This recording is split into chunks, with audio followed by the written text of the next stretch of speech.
guys, this is today's date is the 10th of May 2024, and if you notice, this my title of the stream has Addressing BS, because I was just on Twitter Space, right? Twitter Space is a platform where you can listen in and listen to people talking about their opinions on world events, and I was listening to about Anunnaki, and as you know, if you know, you don't know.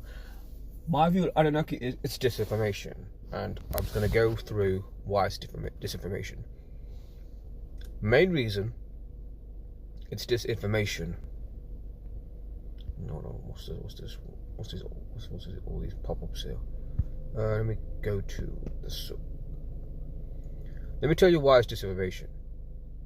Because they are what's the word I'm looking for? They are, in effect, quoting from a source that's been around since the 70s. Now, the guy who wrote the book, Zecharia Sitchin, he is dead. This guy died. This is the guy. Oh, there's a picture of him. Okay. So this is Zecharia Sitchin.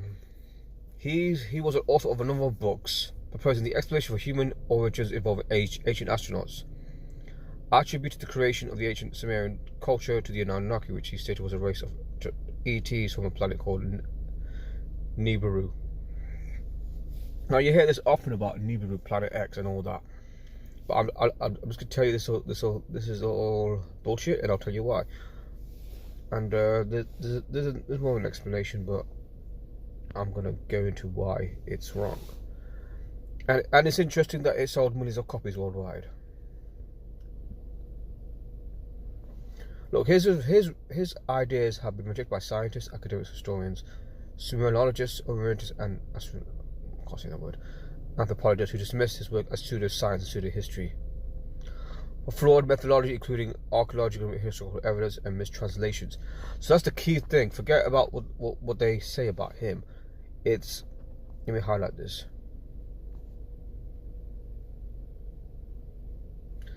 Mistranslations of ancient texts, as well as incorrect astronomical and scientific claims. Now, the reason why I highlight that is because he was challenged by a guy by the name of Michael S. Heiser. Michael S. Heiser once appeared on a show called Coast to Coast with George Norrie. Coast to Coast is one of those popular conspiracy talk shows which talk about UFOs, aliens, reptilians, and all these other things, right? And when Sitchin was alive, he challenged him to debate him, but Sitchin would avoid debating him.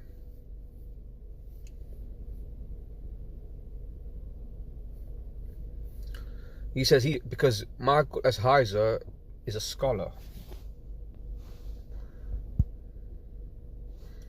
training in Semitic languages.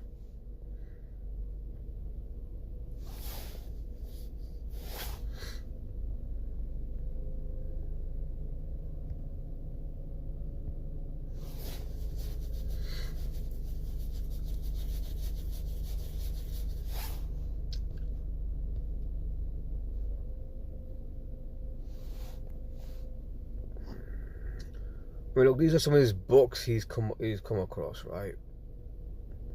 Zecharia Sitchin wrote. Now, because of his findings, he is a very influential person in the truth community. Many people often cite his works. There's another guy I was going to talk about, Eric von Daniken, but I'm addressing this man is because he really calls out a spade. Now, the guy who's challenged him, because he's an expert on the ancient languages, challenged him anyway. So let me go back. Yeah, this is a Way website dedicated to challenging his claims.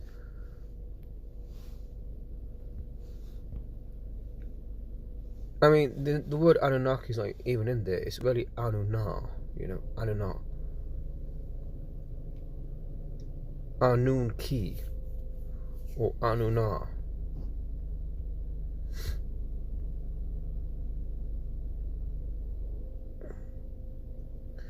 I first came across Sitchin, well, actually this website, when the late Alan Watt, let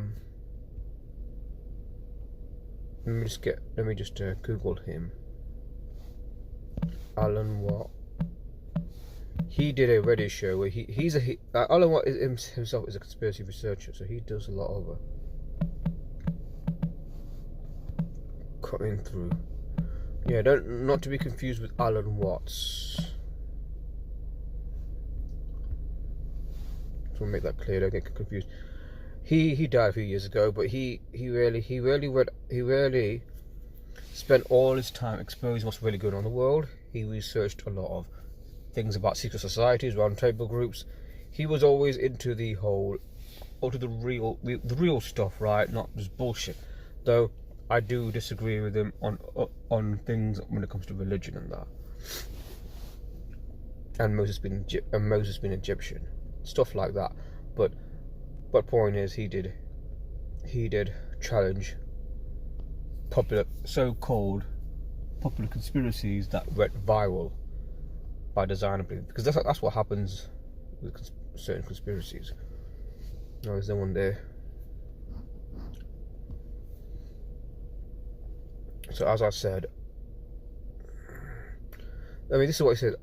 Open letter to Sitchin. I challenged him and other ancient astronaut researchers to demonstrate that these ideas about Anunnaki are already in the Sumerian text. I want to see one line of one text that says Anunnaki inhabited the planet of Nibiru. Sorry, let me read that again.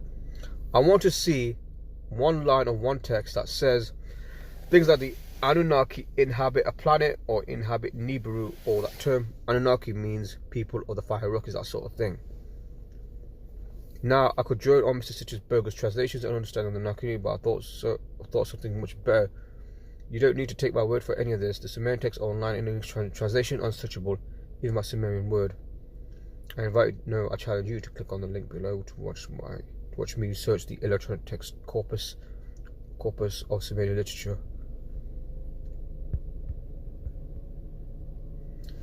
So he's saying that the claims about Anunnaki is just babble, absolute babble.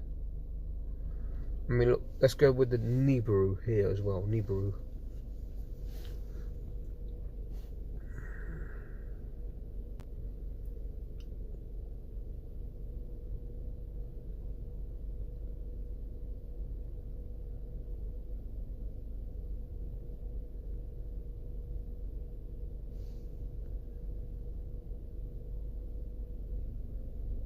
Oops, that didn't go anywhere.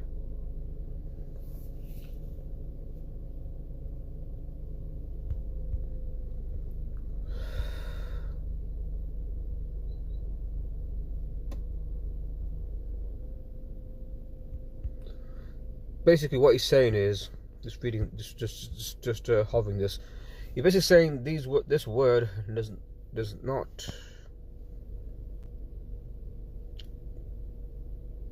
There isn't a single text in the entire cuneiform that Nibiru, as a planet beyond Pluto, connects Nibiru to the Anunnaki, and Nibiru cycling through our solar system every 3,600 years. 3,600 years. Now, that number, by the way, every 3,600 years regarding the Nibiru, is a red flag in itself. 3,600 years. Now, 36 is the triangular number of the number 666. So here you got an example of something that is in fact not true. Yeah, if you guys are joining me, I'm talking about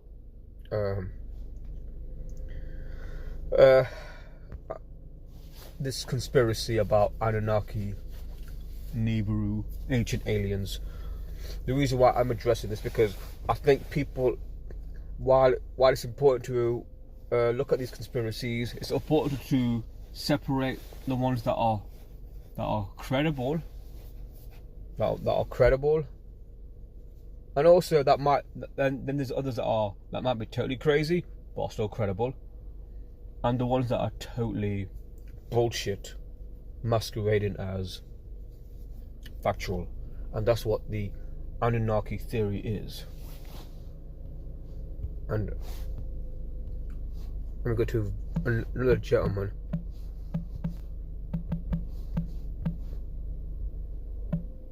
Typed his name wrong. Now this guy, he's been around since 1968. He's responsible for popularizing the player content and ancient astronaut hypothesis. Again, this guy has been thoroughly discredited. He's even been charged with embezzlement, fraud, and forgery.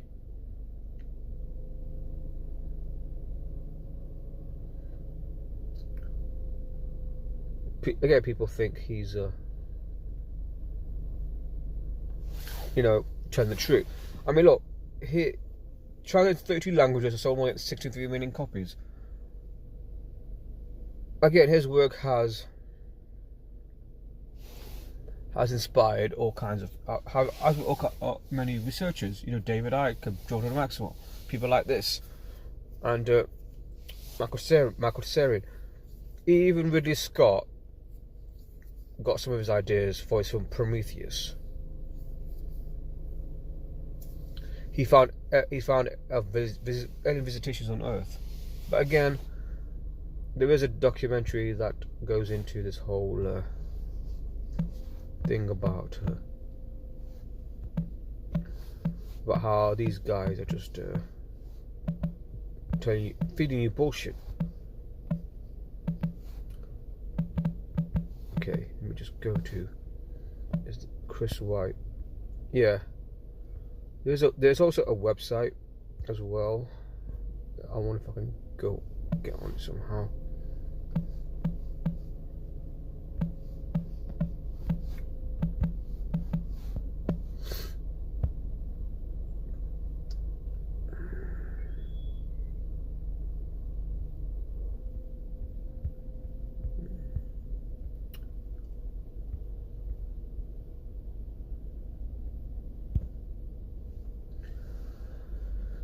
It is a website, but I can't seem to find it anyway. But here it is. Let me just go here. Get your description.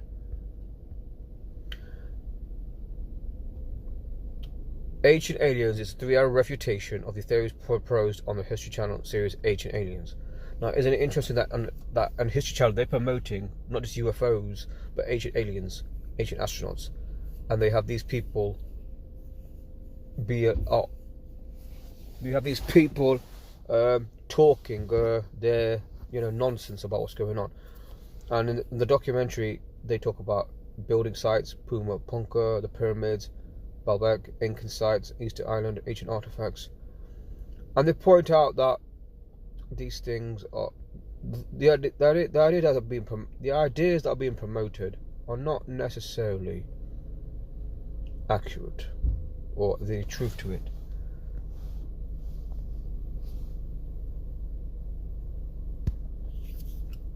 For those of you that haven't joined me, I'm addressing the BS here. So let me just I'm going to go to bookmarks here. But like I keep saying, there are stuff that's promoted deliberately. You'll never hear stuff like geometry be promoted. You will never hear stuff like how the world is a stage be promoted in History Channel. They won't ever go there. Go on the real stuff, right? They would never do it. Now, this is a website I encourage people to visit.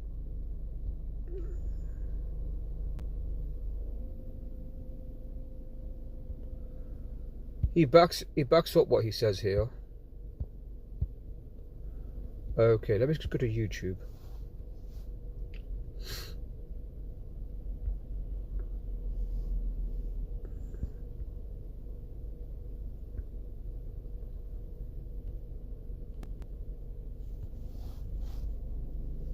Level could cause the top to be off by a huge amount, and a spiral ramp would have made it impossible to survey the geometric accuracy of the pyramid as it progressed.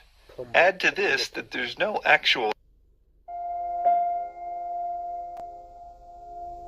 Pumapunku is so unique in the way that it was constructed and shaped and positioned that it is the most intriguing ancient site on the planet.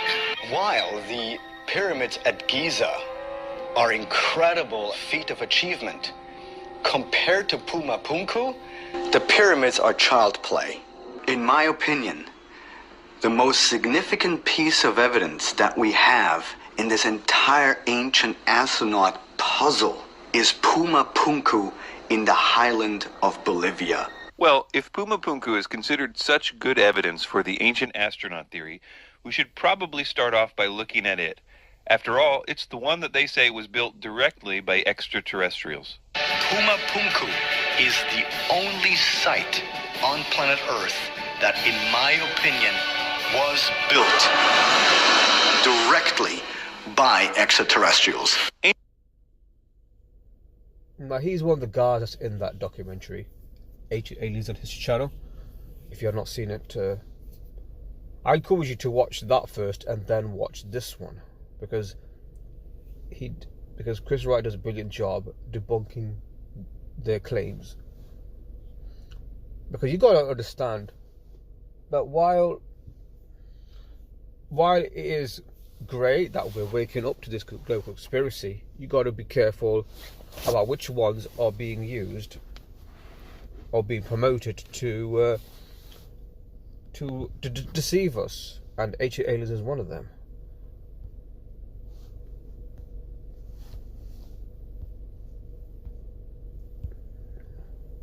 So I'll play a bit more of this.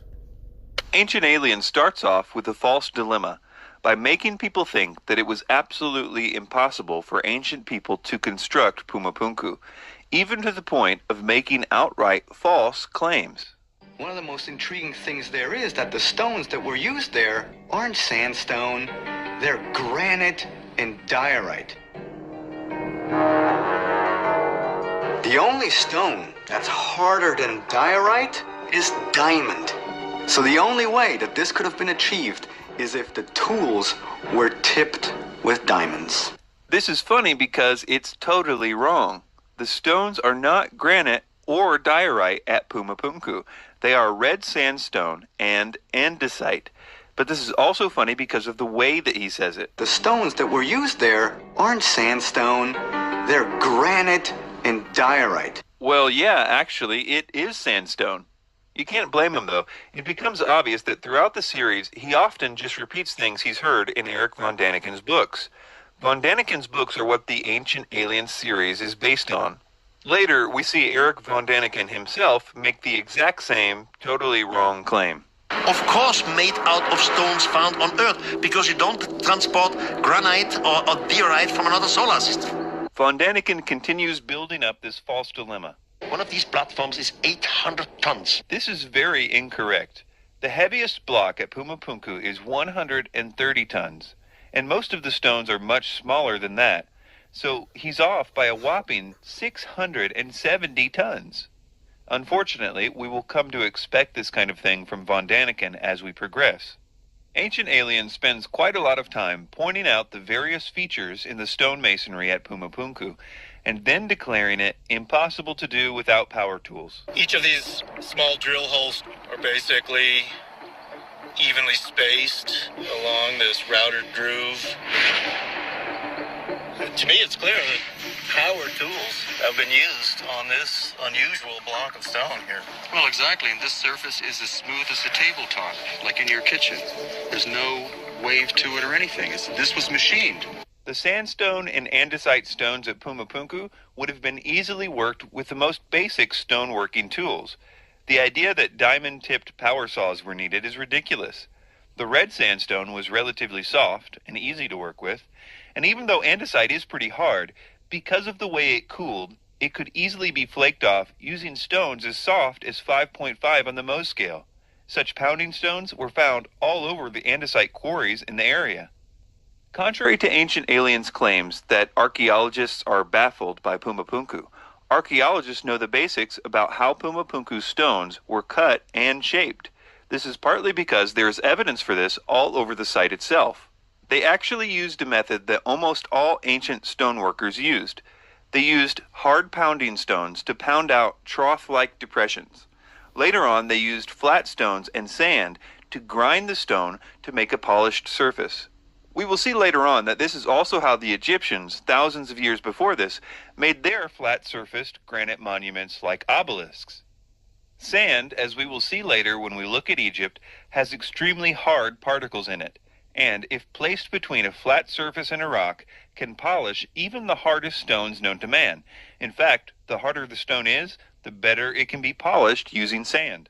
We will also see how sand can turn a piece of copper into a very efficient granite saw or granite drill, a method which the Egyptians utilized quite well. Some stones at Pumapunku that ancient aliens would never show the cameras are the ones that are in the middle of this process. They show that at the same time a stone was being pounded by stone hammers, which created these trough-like depressions, the grinding and polishing was taking place on the other end of the stone. Unfinished stones like this one clearly show how they were shaped, and it wasn't with lasers. There's also unmistakable evidence of stone hammers having been used in places that were never meant to be visible, like where certain stones would be connected with one another. And because of that, it's hard for me to believe Eric von Daniken in this next clip, because it would mean that the alien toolbox had a laser gun right next to a stone hammer. Extraterrestrials arrive, the spaceship stands in orbit. Only a smaller space vehicle comes down like a space shuttle. So, just to protect their instruments, they make overnight, with their technology, what we call a base camp. Of course made out of stones found on Earth, because you don't transport granite or diorite from another solar system. And then they disappear. But the wall of their base camp is still there. It is true that stone tools would not be enough to construct Pumapunku, especially for some of the finer points. For that, they would need metal chisels and the equivalent of a carpenter's square. Entire studies have been done detailing how these cuts were made, and nothing spectacular is required except some metal tools like chisels. The arguments against this are usually either that a particular culture did not yet know how to cast metals, or that copper chisels would have been too weak. On the first point, we know that the pre-Incan Andean culture was very skilled at fashioning metals and creating metal alloys. In fact, the people who built Pumapunku were even pouring copper alloys into molds right on site, showing that they had more than enough capability to form all kinds of metal tools. But the question is, what about the tool's strength? Well, even if they were pouring pure copper into a mold, it would still work, but it would need sharpening often. But because archaeologists actually found a few of these metal cramps used by them on site, we now know that they were using a very strong copper arsenic nickel alloy, which made a much stronger final product. Arsenic acts as a deoxidant. Okay, that's a bit over enough there. Again, the point to make is that these guys that I spoke of, Eric von Daniken, Zachariah Sitchin, they are agents, disinformation agents, just like Alex Jones is disinformation agent. They are peddling disinformation to cover up the real truth, and that is that there is indeed a global conspiracy to control the world, and to control that flow of information, they put out disinformation. So you end up getting yourself into a constant state of confusion or something, or just mislead you, because you end up believing in these conspiracies, but you just lose sight on what's really going on, is what I'm trying to say. I'm just looking around. I'm in a car park anyway, because it's just like people just don't realise that they're being deceived.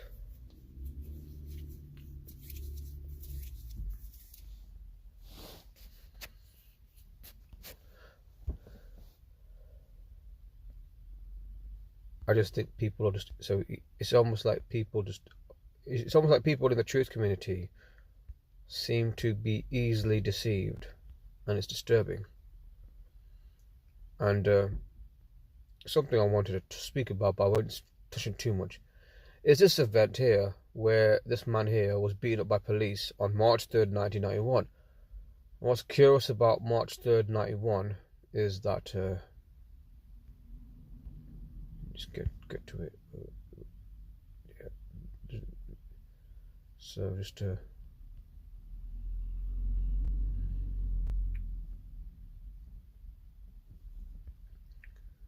see, 3rd.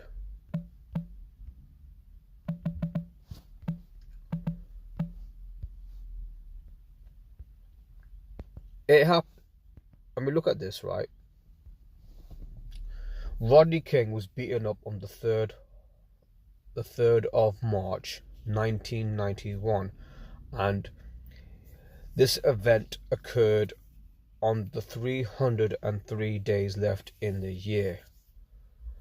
And if you know, 33 is important in Freemasonry because there's 33 degrees in Masonry. And also the date numerology is 116. The Roman Catholic Church is 116. 26. Like 26 letters in the alphabet. So that Rodney King incident, if you remember, from what I have read, was a staged event. Now this is that. Now I don't know about you, but isn't it better to have this kind of information? People should. Isn't it better that people should focus on this kind of information where they can look back at events that caused a lot of stir, a lot of emotion driven, right? And look back and think, what was going on? Why was it such a big deal back then? Because as you can see, this story was a big deal. And by the way, his birthday is on, the guy who was beaten by police, the 2nd of April, the 4th month, 4-2 or 2-4-2.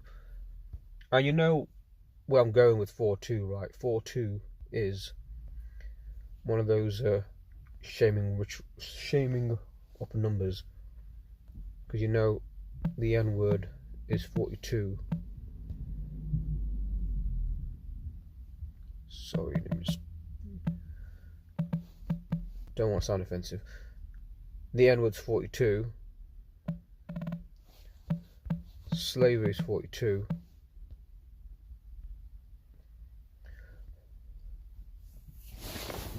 And Rodney King is the guy that got beaten up. But then you discover there are discrepancies through this thing. I think there's a guy on YouTube by the name of Russian Vids, though I don't endorse some of his views on certain things. He really breaks down how that incident was staged.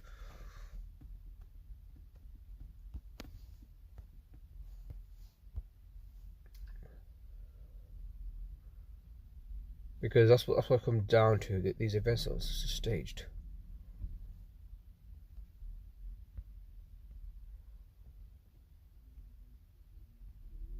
No, he hasn't got it. Yeah, he did have it on YouTube, but obviously he got rid of it because it's a story that so controversial that even he can't put it on YouTube.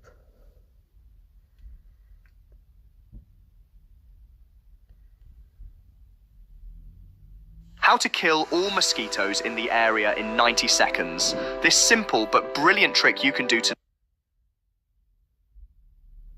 No, it's on Rumble, but okay, look at that time. I'm not going to be able to play the whole thing. I don't think I'll try to play the whole thing. I just want to get into the basics here. This is something I covered years ago. It broke this down as nothing more than a psychological operation with the so-called Rodney King beating by those behind the scenes pulling the strings. As I've shown before with this quote from former UK Secretary of State Dennis Healey, world events do not occur by accident. They are made to happen, whether it is due to national issues or commerce, and most of them are staged and managed by those that hold the purse strings. In this case, with the so-called Rodney King beating, it's all about the divide and conquer. In the game of divide and conquer, we are merely pawns that keep us busy fighting each other instead of fighting them. And again, that's what it's all about. Keeping the masses dividing 50-50. Now, before breaking this all down, something I want to point out first. I always talk about the dates, how they operate. Signs, symbols, dates, numbers, and colors. In this case, you have March 3rd, 1991. March, of course, being the third month of the year. So you get your 3 and 3 for the Freemasonic motto, order out of chaos, and the 33. As I demonstrated many, many times in the past. And again, the devil's in the details. Take a look at this man on the ground here, on the street. Definitely not Rodney King. Let's get a little bit of a close-up. And just take a look at the hair. This man has a beard, appears to have a beard. But take a look at the hair. That's the main aspect I want to point out. And again, the face itself does not look like Rodney King. Let's take a look here at this media release photo of Rodney King the very next day. And as always with the media fakery, it's like a movie production. Things just do not add up. Take a look at the man here with the braids in his hair. Again, the very next day. No way this is the same man. Okay, from this hair, all puffy, and you see a man again with the braids, and this is not even Rodney King. Okay, that's something I'm going to get into right now. The side-by-side, this is from Daily Mail, who I call Daily Fail. And again, take a look here. The devil's in the details. Take a look at the nose. Not the same nose. Take a look at the mustache aspect. And it's all filled in here. I'll get another vantage point here, Rodney King. You can see here again that little divot. And take a look at Rodney King here, the actual Rodney King. It's all filled in. Okay? Doesn't add up. Never makes sense with all these media stories. Again, the devil's in the details. Here's a better side-by-side. Okay. Yeah, that was Rodney King. Just showing, again, discrepancies. Showing how he looked after he got beaten and how he looks now. And it's like, is it the same person? Did he age differently? Or just... Again, just an example of it being staged. And also, before I go, let me just point out something else. I wonder if, did Miles Mathis, who covers a lot of stuff regarding media hoaxes, because these events are hoaxes in some cases, not all, but in some cases. Rodney King.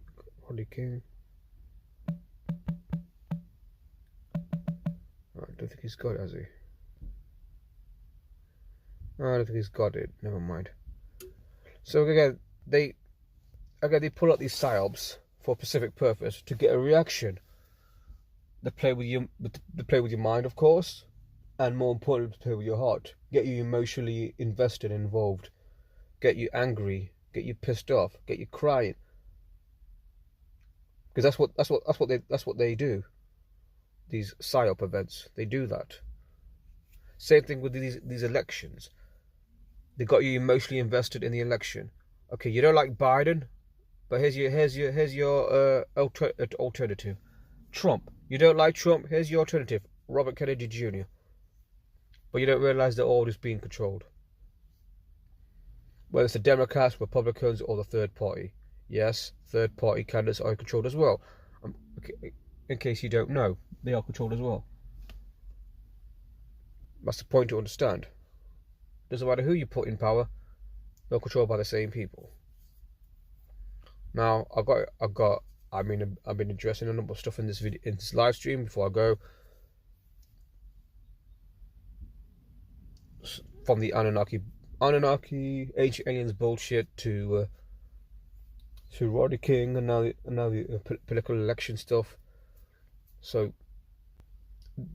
no matter, what it really comes down to, they are always gonna pull out a psyop every other day or every other week, just to keep the masses in a constant state of belief, just constantly distracted, constantly busy, keep our mind busy, so we never break out of it. We just stay in that mold.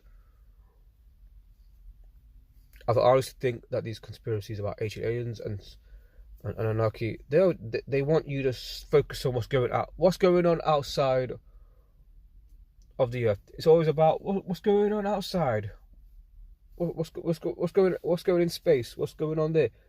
They want to take you to the stars, but they don't want you to focus on what's really going on at home. That's why I stay away from talking. That's why I don't ever research these things. Well, not research. That's why I stay away from stuff like that, because it's just bullshit to me. Because I mean, it's not gonna do anything. It's not gonna, stop this new world order. If you just believe in ancient alien stuff. So I'm gonna go now. Thanks for joining me, people. Anyone, for who was in and out the stream. See you guys soon.